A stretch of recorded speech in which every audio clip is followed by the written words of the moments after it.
This is a city mouse.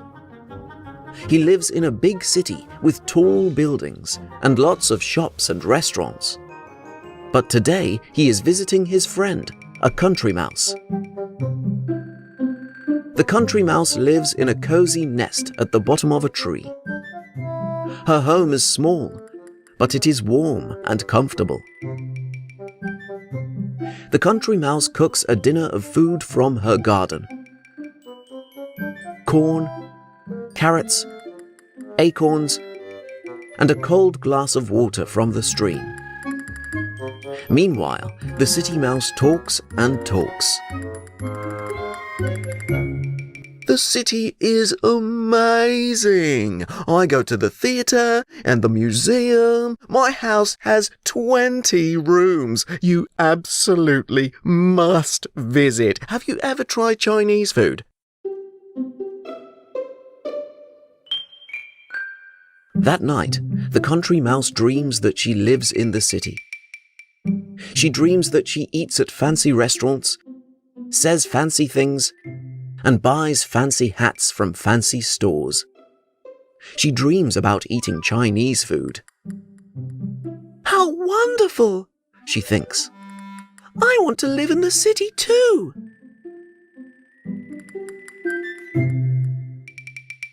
The next morning, the country mouse agrees to visit the city mouse. She packs her bag and follows the city mouse back to his big house in the city. The house is enormous. There are 20 rooms full of beautiful furniture. The country mouse is amazed.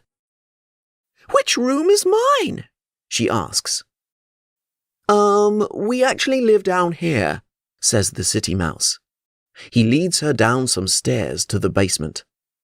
In the darkness, the country mouse sees many families of mice. "These are my housemates," explains the city mouse. The city mouse leads the country mouse back upstairs for dinner.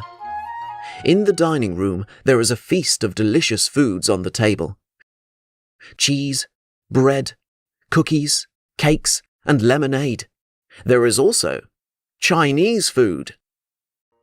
But just as they start to eat, crash! A cat with sharp teeth and sharp claws jumps up on the table. The city cat chases the two mice off the table and across the floor. The mice hide in a hole in the wall. They are trapped. They wait silently until the cat leaves.